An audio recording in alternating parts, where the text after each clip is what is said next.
வணக்கம்.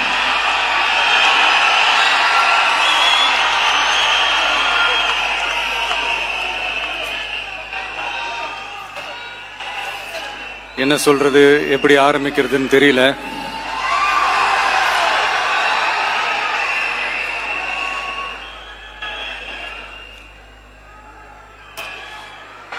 சினிமாவில் எப்படியாவது கஷ்டப்பட்டு வெற்றி அடையணும்னு இருந்த ஒரு சாதாரண அசிஸ்டன்ட் டைரக்டருக்கு பிறந்த ஒரு பிள்ளையா எனக்கும் வாழ்க்கையில் வறுமைனா என்னன்னு எனக்கு நல்லாவே தெரியும், பசினா என்னன்னு எனக்கு நல்லாவே தெரியும். நான் ஒன்றும் பெரிய மன்னர் பரம்பரையிலிருந்துலாம் வந்துடல. உங்களை மாதிரி தான், உங்களில் ஒருத்த மாதிரி தான், உங்க குடும்பத்தில் ஒருத்த மாதிரி தான், உங்க புள்ள மாதிரி தான், உங்க மகன் மாதிரி தான், உங்க அண்ணன் மாதிரி தான், உங்க தம்பி மாதிரி தான்.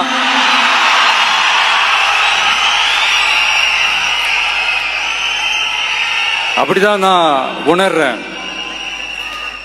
நீங்களும் என்ன அப்படி நினைச்சதுனால தான் சினிமாவில் எனக்கு ஒரு மிகப்பெரிய ஒரு இடத்த ஒன்று கொடுத்தீங்க. அதையெல்லாம் விட்டுட்டு உங்களுக்காக நன்றி கடன் செலுத்துறதுக்காக அரசியலுக்கு வந்த உங்க விஜய, இந்த விஜய, நீ வா விஜய், நாங்களா இருக்கோம், பாத்துக்கிறோம். விஜய் தம்பி நீ வா, நாங்க இருக்கோம். விஜி தம்பி நீ வா, நாங்க இருக்கோம். அண்ணா நீ வாடா, நாங்களா இருக்கோம். நண்பா நீ வா நண்பா, நாங்களா இருக்கோம் சொல்லி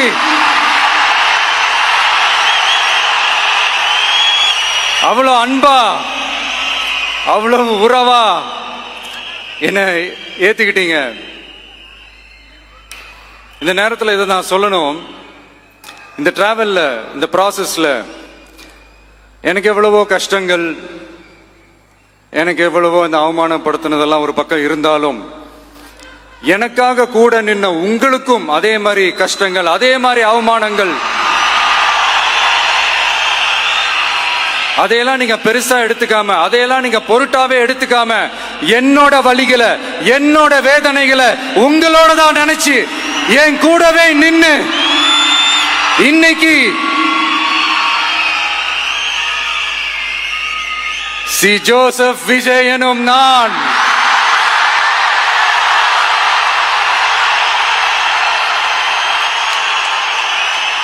அத உண்மையாக்கி இருக்கிறீங்க. உண்மையிலே எனக்கு என்ன சொல்றதுன்னு எனக்கு தெரியல. என்னுடைய உறவுகளே, என்னுடைய சொந்தங்களே, நான் ஒன்றும் தேவ தூதன்லாம் கிடையாது. நானும் ஒரு இயல்பான ஒரு வாழ்க்கை வாழ்ற ஒரு சாதாரணமான மனுஷன்தான். நான் முன்னாடியே சொன்ன மாதிரி அது செய்வேன் இது செய்வேன்னு பொய்யான வாக்குறுதிகள்லாம் கொடுத்து உங்களை தான் ஏமாத்த மாட்டேன். எது சாத்தியமோ அது மட்டும்தான் நான் செய்வேன். இம்மிடியட்டா உங்க மனசுல ஒரு கேள்வி ஒண்ணு வரலாம், அப்ப சாத்தியம் இல்லாததை செய்ய மாட்டாங்களா, செய்ய முடியாதா அப்படின்ற ஒரு கேள்வி ஒண்ணு வரலாம். இத்தனை கோடி மக்கள் என் கூட இருக்கும் போது எது வந்தாலும் பாத்துக்கலாம், என்ன வந்தாலும் பாத்துக்கலாம் அப்படின்ற அந்த கான்பிடன்ஸ் என் மனசுல இருக்கு. இன்னொரு விஷயமும் நான் இங்க சொல்லணும். இன்னைக்கு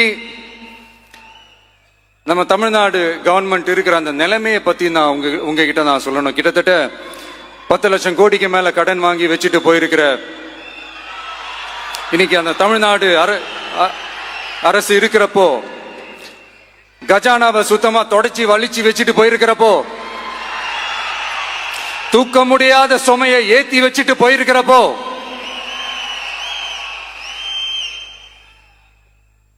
அப்படிப்பட்ட ஒரு நிலைமையில தான் இந்த பொறுப்பை நம்ம கையில் எடுத்திருக்கிறோம். உடனே நீங்க நினைக்கலாம், என்னடா இவர் ஏதோ பொறி வச்சு பேசுறாரா அப்படின்ட்டு. அப்படிலாம் எதுவுமே கிடையாது. உள்ள போய் பார்த்தா தான் தெரியும் எது எந்த நிலைமையில இருக்குன்னு, என்ன இருக்கு என்ன இல்ல, எது எந்த நிலைமையில இருக்கு எது எந்த நிலைமையில இல்ல. சோ அதையெல்லாம் பார்த்துட்டு உங்களுக்கு ஒரு வெள்ளை அறிக்கையா அது வெளியிடணும்னு நான் நினைக்கிறேன்.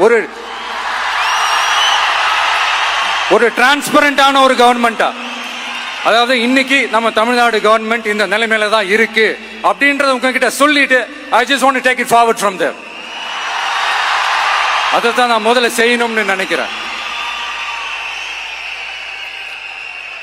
தமிழ்நாடு பொறுத்த வரைக்கும் இப்போ யாரையாவது போய் ஏதாவது சந்திக்கணும் அப்படின்னா இந்த மூஞ்ச மூடிக்கிட்டு போய் சந்திக்கிறதோ, என்ன இந்த மறைமுகமா உங்களுக்கு தெரியாம போய் சந்திக்கிறதோ அப்படியெல்லாம் நான் செய்ய மாட்டேன். எதுவா இருந்தாலும் வெளிப்படையாக ஒளிவு மறைவு இல்லாம தான் நான் செய்வேன். இவ்வளவு பெரிய ஒரு பொறுப்பை என் கையில கொடுத்திருக்கிறீங்க. அதே நேரத்தில் எனக்கு கொஞ்சம் அவகாசமும் நீங்க கொடுக்கணும்னு நான் ரிக்வெஸ்ட் பண்ணி கேட்டுக்கிறேன். நான் சொன்னதையெல்லாம் படிப்படியா நிறைவேற்ற நான் ட்ரை பண்ணுவேன், நிறைவேற்றுவேன். அதே நேரத்தில் எனக்கு கொஞ்சம் அவகாசம் கொடுத்தீங்கன்னா எனக்கு கொஞ்சம் உதவியாகவும் ஒத்துழைப்பாகவும் இருக்கும். இது உங்களுடைய ஆட்சி. பெண்கள் பாதுகாப்பை ரொம்ப ஸ்ட்ரிக்டா வச்சிருப்பேன். போதைப் பொருள் கலாச்சாரம் அதை கண்ட்ரோல் பண்றதுக்கு என்னென்ன ஸ்டெப்ஸ் எடுக்கணும், என்னென்ன முயற்சிகள் எடுக்கணும், இன்னிலிருந்து அதை நான் எடுப்பேன். நம்ம பசங்களை அதுல இருந்து காப்பாற்ற வேண்டியது நம்ம அரசனுடைய பொறுப்பு. அதே மாதிரி சட்டம் ஒழுங்கு எல்லாருக்குமான பாதுகாப்பை நான் உறுதிப்படுத்துவேன். என்ன அவமானப்படுத்துறவங்களாகவே இருந்தாலும், என்ன கஷ்டப்படுத்துறவங்களாகவே இருந்தாலும் அவங்களும் என் மக்கள் தானே.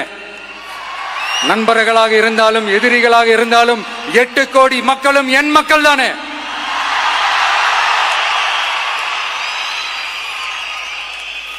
அது மாதிரி இந்த அடிப்படை விஷயங்கள், கல்வி, ரேஷன், மருத்துவம், குடிநீர், சாலை வசதி, பஸ் வசதி, இந்த மாதிரி விஷயங்கள்ல தான் என்னுடைய முழு முதல் கவனம் செலுத்தணும்னு எனக்கு தோணுது. நான் முன்னாடியே சொன்ன மாதிரி மக்கள் பணத்துல இருந்து ஒரு பைசா கூட நான் தொட மாட்டேன். எனக்கு அது அவசியமும் இல்லை. அது உங்களுக்கு நல்லாவே தெரியும். இந்த விஜய் தப்பு பண்ண மாட்டான், தப்பு பண்ணவும் விட மாட்டான். அது யாராக இருந்தாலும் சரி, என்னோட கவர்மெண்ட்ல என் கூடவே இருக்கிறவங்களாகவும் சரி விட மாட்டான்.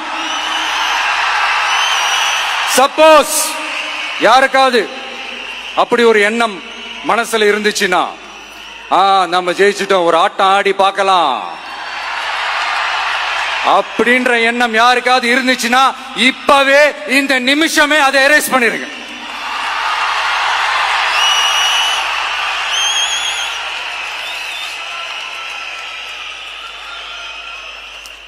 இங்க ஒரே சென்டர் தான், என் தலைமையில் உண்டான சென்டர்.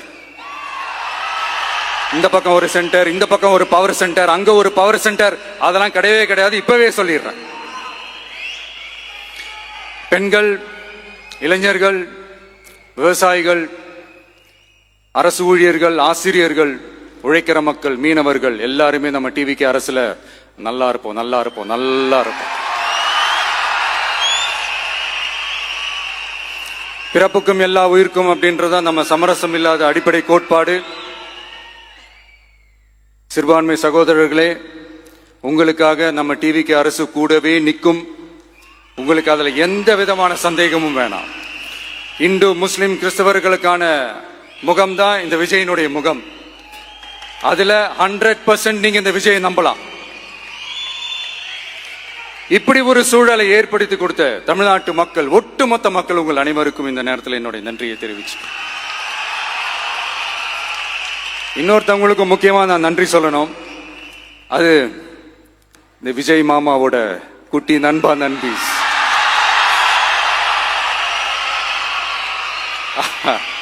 அவங்களாலதான் இது நடந்திருக்கு. உங்களுக்கு எப்படி நன்றி கடன் செய்யணும்? உங்களுக்காக உங்க ஃபியூச்சரை மைண்ட்ல வச்சுக்கிட்டு எல்லா நல்ல விஷயங்களையும் உங்களுக்காக இந்த விஜய் மாமா செஞ்சு கொடுப்பான். கான்பிடண்டா இருங்க. அதே மாதிரி இன்னொருத்தவங்களுக்கும் நான் முக்கியமா நன்றி சொல்லணும். உங்களை எப்படி நான் மறப்பேன்? நீங்க தான் என்னோட உயிராச்சே. தமிழக வெற்றி கழக தோழர்களே,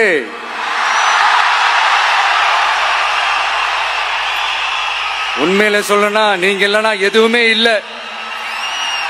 என்னோட கழக தோழர்களுக்கும், கழக நிர்வாகிகளுக்கும், வாக்கு சாவடி முகவர்களுக்கும் மை டியர் வர்ச்சுவல் வாரியர்ஸ், உங்கள் அனைவருக்கும் கோடான கோடி நன்றிகள். வாங்க எல்லாருமா சேர்ந்து ஒரு ஃப்ரெஷ் கவர்னன்ஸ், ஒரு நியூ கவர்னன்ஸ் ஒன்று கொடுப்போம். This is a new beginning.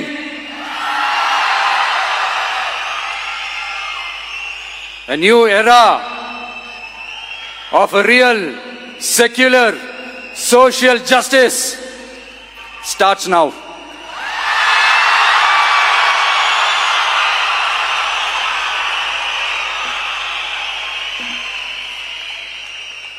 மக்கள் நலன்களை மட்டுமே லட்சியமாக கொண்ட நமது அரசுக்கு பக்கபலமாக நின்று ஆதரவை வழங்கியுள்ள காங்கிரஸ் பேரியக்கத்தின் தலைவர் மதிப்புக்குரிய திரு மல்லிகார்ஜுன் கார்கே அவர்களே, பாராளுமன்ற எதிர்க்கட்சி தலைவர் மதிப்புக்குரிய மை பிரதர் திரு ராகுல் காந்தி அவர்கள், காங்கிரஸ் கட்சியின் பொதுச் செயலாளர் மதிப்புக்குரிய திரு கே.சி. வேணுகோபால் அவர்கள், தமிழ்நாடு காங்கிரஸ் தலைவர் மதிப்புக்குரிய திரு செல்வ பெருந்தகை அவர்கள், என்னுடைய நண்பர் பிரவீன் சக்கரவர்த்தி அவர்கள், சிபிஐஎம் கட்சியின் தேசிய பொதுச் செயலாளர் மதிப்புக்குரிய தோழர் திரு M.A. பேபி அவர்கள்,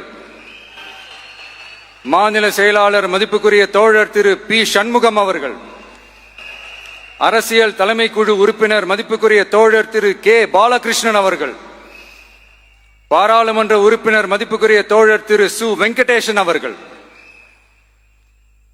நமது அரசுக்கு ஆதரவு வழங்கியுள்ள விடுதலை சிறுத்தைகள் தலைவர் மதிப்பிற்குரிய அண்ணன் திரு திருமாவளவன் MP அவர்கள், நாடாளுமன்ற உறுப்பினர் மதிப்புக்குரிய திரு ரவிக்குமார் அவர்கள், சட்டமன்ற குழு தலைவர் மதிப்பிற்குரிய திரு வன்னி அரசு அவர்கள், சிபிஐ கட்சியின் தேசிய பொதுச் செயலாளர் மதிப்புக்குரிய தோழர் திரு டி. ராஜா அவர்கள், மாநில செயலாளர் மதிப்புக்குரிய தோழர் திரு M. வீரபாண்டியன் அவர்கள், முன்னாள் தமிழ்நாடு மாநில செயலாளர் மதிப்புக்குரிய தோழர் திரு ரா.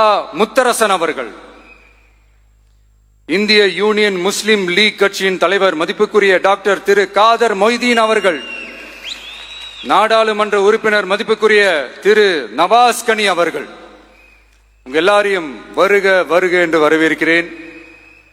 முக்கியமா இந்த மாதிரி நேரத்தில் எனக்காக நீங்க குரல் கொடுத்ததுக்கும், எனக்காக நீங்க சப்போர்ட் பண்ணி கூடவே நின்னதுக்கும் உங்க எல்லாருக்கும் இந்த நேரத்தில் என்னுடைய நன்றியை தெரிவிச்சுக்கிறேன். கான்பிடண்டா இருங்க, நல்லதே நடக்கும், வெற்றி நிச்சயம். மீண்டும் சந்திக்கும் வரை இல்ல மீண்டும் மீண்டும் சந்திப்போம். நன்றி, வணக்கம்.